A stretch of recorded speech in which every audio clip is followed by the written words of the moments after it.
Let's welcome in LaVar Ball, who, of course, last week debuted his Big Baller brand, both sneakers and slides. You might have just seen him on Facebook Live with Skip Bayless.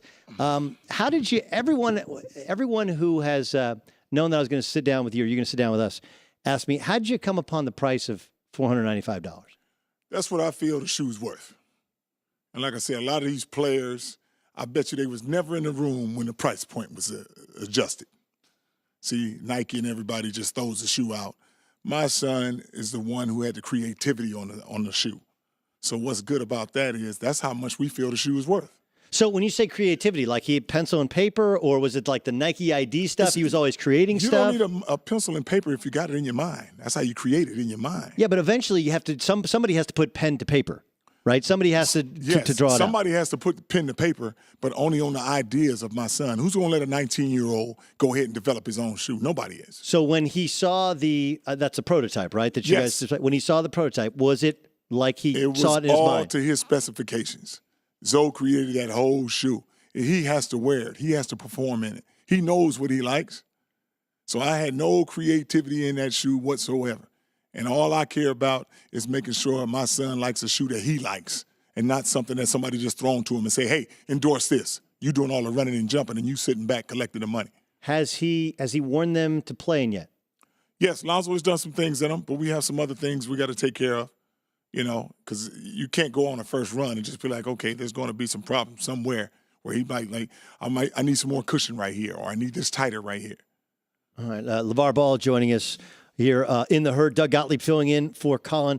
So you guys, there was a public appearance, this weekend, right? Yes. Where it was you and Mello and Zoe. Yeah. But when you made the public appearance, like, you're not wearing... We were at Baller's Life, and it was raining. I'm not wearing my good shoes in the rain. I wear them raggedy Adidas. No, you see, you wear the slide. That's why you have the slides, right? You wear the slides out. I wear my slides when I'm being comfortable. I don't know if I was too comfortable in Baller's Life. Okay, but then when, all of a sudden, you make a huge announcement. Everybody's talking about it, right? Yes. And then you make an appearance, and your sons are both wearing Jordans, and Who you're cares? wearing some Adidas. We got a lot of shoes. I know, but don't you have to sell your brand? We're going to sell our brand. Don't worry about it. We're doing good. How are the sales tracking? The sales are tracking very good. Can't you tell? Give me this. There's some numbers to it. Yeah, some numbers. Good numbers. Like how many as of How as about of today? 495 good numbers? 495 sales on $495. Either one you want to choose is good on you. LaVar Ball joining us in the herd. How did Zoe feel about the reaction? Because there's a kind of a visceral reaction when the price was announced. Well, here's everything. Everybody's talking about the price. Let's throw the price out the window.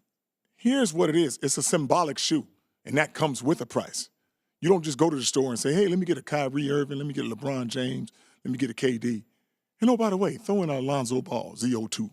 I want to ask you about those meetings that people talked about that you had with Under Armour, with Adidas, with Nike. You'll hang out for a moment? Yes. All right, we'll get to that in a moment. LaVar Ball will continue to join us here in the herd. Doug Gottlieb filling in for Colin. Your middle son, Jello, who's going to play at UCLA next year, and your younger son, Mello, they played together at Chino Hills. They were 30-3 this year. Right. And their coach was fired. And Dennis Lattimore, who, of course, played at Arizona, is now the new head coach at Chino Hills. How much involvement did you have on the coaching change at Chino Hills? None. That's something the staff made. But if you wanted if you didn't want a coaching change to be made, you could have said, "Hey, you're not making a coaching change," couldn't you? Well, yeah, I could have did that. Yeah. Yeah. So, are you pleased with the move? I'm pleased with the move because it was a little divided with the other coach there. Why? What was it? I don't even want to get into that part as far as he was trying to say one thing and I was trying to say one thing, so you kind of got the kids going both ways. We already did it a certain way to go 35-0. Right. So when you start, but you also had Zoe the year before when you're 35-0. Oh, okay, but we had won 60 games in a row without Zoe. LaVar Ball joining us. Okay, so the question becomes, like, look, you've been an involved parent. You coach your kids in AAU ball. You had them play all together. They played all together in high school, and you've been involved in high school games. And to a certain level, it's harder at the college games. I think people's biggest question is, what's your level of involvement going to be when Lonzo's in the NBA? The same involvement I have right now. That's my son. That's it. They can't say one time I was up at a practice at UCLA just sitting there. After a game, I'm hawking the coaches saying, what you guys doing after a loss? It's not about that. It's just the kids growing up in the beginning, they need some direction. And that's why I give them. After they get out of high school and do what they do, they're on autopilot. They got to play for the coaches they playing for. But there's the reaction to your comments about, hey man, can't win it with three white dudes playing defense. That's just an opinion. No, I listen. I understand it's an opinion. Right. The question becomes if things don't go well in the NBA, like right. and it's somebody else's fault. You know how it is. Like well, you're going to attract the I only attention. blame one person every time they lose. Who's that? Always my son. Always. He the point guard. So people start throwing this stuff out there. LaVar, blame this. They never heard me say, I blame the guys for losing. I only blame one guy for losing. That's my son. But you did say you can't win a championship with three white dudes defensively, right? I said that, yes. Okay, so the question that's not only so blaming what you your trying son. to ask me? No, I'm just saying that's not only blaming your son. That's just an opinion, but I blame my son. This is something that I say. LaVar Ball joining us here in the herd. Doug Gottlieb in for Colin. Let me play you Mike Brown. Actually, you know what? Let me play you Adrian Wojnarowski. Okay, Adrian Wojnarowski Who is that? He works for Yahoo Sports currently. It's a website called the Vertical. Okay. He's the foremost respected NBA reporter. I think that'd be an accurate way. Here's what he said about what people in the NBA think of your involvement, your company tied with your son. It's more a source of amusement, I think, right now. Now, once Lonzo gets into the NBA, he's got to then exist in a locker room, and he's got to exist on the court where guys are going to love to go after him, especially if his father is still talking. This can't go on, Doug. Now, let's say Phoenix gets the second pick and they draft him. Like, the dad can't start going after Eric Bledsoe. That's where the fear is. I can barely hear him. He said, look, if he goes to Phoenix, you can't go after Eric Bledsoe. If he goes to the Celtics, you can't go after Isaiah Thomas. That's really the fear. What do they mean by go after him? You can't say go down and choke him out. What do they mean by go after him? No, you can't be critical of. I can't be critical as far as what? As far as their play. I can be critical on anybody in the world. If I want to say it, I'm gonna say it. I understand, but don't you think that puts your son in a tough place in an NBA locker room? It doesn't put my son in a tough place. Here's what I don't want. I don't want my son to go to the NBA and people put his hand on the shoulder and say, you know what, Zoe, we're not going to come at you because you're a great guy, so we're not going to go that hard on you in the first few years.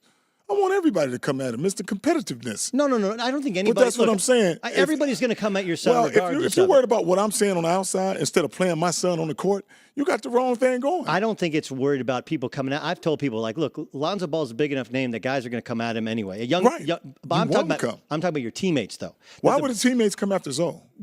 I'm saying the idea that if you're critical of teammates, that makes it more difficult to lead your team. It's just like the guys at UCLA. Do you think they worried about what I'm saying? They still going to be, those are Lonzo's friends.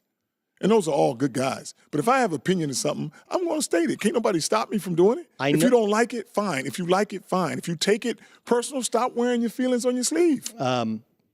What happens if he doesn't go to L.A.? What happens if he doesn't go to L.A.? Zoe's goal was to go to the NBA. And that's it. I prefer him to play for the Lakers. If everything goes right, I'm going to speak it into existence.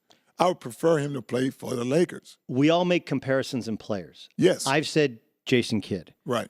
You've seen him more. You know him. Right. Tell me who he reminds you of. He reminds me of Lonzo Ball. But you can give me a parallel. He's the new breed. You ain't seen nothing like him yet.